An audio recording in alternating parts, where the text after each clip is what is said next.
Welcome back. Programme کے اس segment میں ہمارے ساتھ اسلام آباد اسٹوڈیو میں شامل ہے ANP کے مرکزی سیکریٹری جنرل جناب ہاشم بابر صاحب، اور ان کے ساتھ تشریف رکھتے ہیں جناب اعجاز الحق جو کہ پاکستان مسلم لیگ سیاہ کے صدر ہیں، اور ہمیں کراچی سے جوائن کر رہے ہیں پاکستان پیپلز پارٹی کے وزیر مملکت جناب نبیل قبول صاحب۔ نبیل قبول صاحب، ملک میں جو حالات چل رہے ہیں اس میں بہت سے لوگوں کا یہ خیال ہے کہ صدر زرداری کو لنڈن شاید نہیں جانا چاہیے تھا، اور جب ہم نے یہ پروگرام شروع کیا تو خبر آئی کہ وہ وہاں پہنچ چکے ہیں۔ کیا آپ سمجھتے ہیں لوگوں کو صدر زرداری صاحب سے اتنی محبت اور لگاؤ ہے کہ وہ انہیں پاکستان میں اس آفت زدہ ٹائم پہ مس کر رہے ہیں؟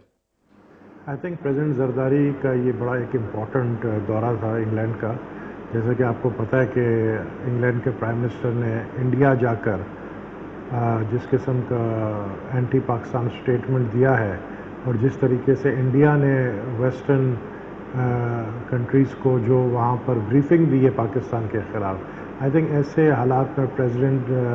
کا وہاں جانا اس لیے بھی ضروری تھا کیونکہ وہ بہت پہلے شیڈیولڈ ایک وزٹ تھا، اور لاسٹ مومنٹ میں اگر کینسل کر دیتے تو میں سمجھتا ہوں کہ جو ہمارے ڈپلومیٹک تعلقات ہیں وہ اور زیادہ مزید خراب ہوتے، اور جس طرح جو بھارت چاہتا ہے کہ پاکستان اکیلا ہو جائے، میں سمجھتا ہوں اس میں ان کو کامیابی حاصل ہوتی۔ جہاں تک آپ کا سوال ہے کہ فلڈ کے سچویشن میں ان کو نہیں جانا چاہیے تھا، آپ کو پتہ ہے کہ پریزیڈنٹ کا جو عہدہ ہے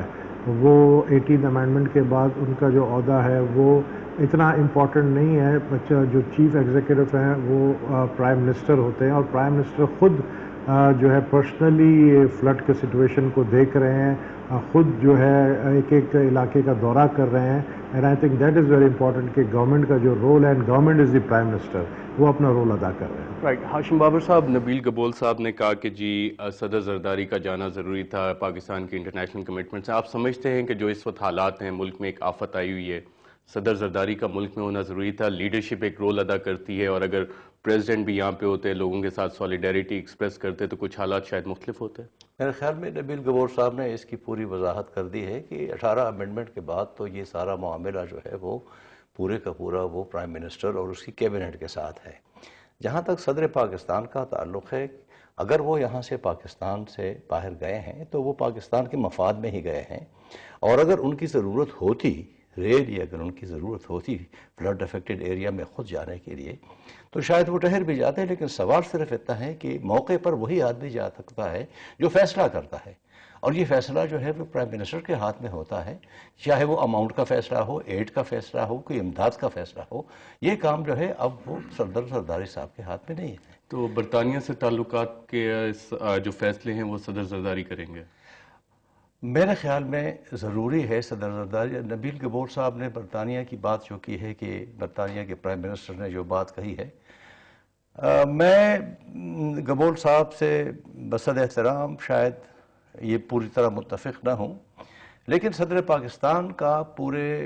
یورپ کا دورہ اور پھر UK کا دورہ جو ہے وہ نہ صرف اس بات کے لیے ہے کہ وہ پرائم منسٹر کے ساتھ بیٹھ کے یہ نہیں کہ ان سے وضاحت طلب کرے، بلکہ ان کے ساتھ شیئر کرے کنسرنز، اور یہ بہت ضروری ہے۔ کریں، دیٹس ویری امپورٹنٹ۔ اعجاز الحق صاحب، لیڈرشپ کا اس آفت زدہ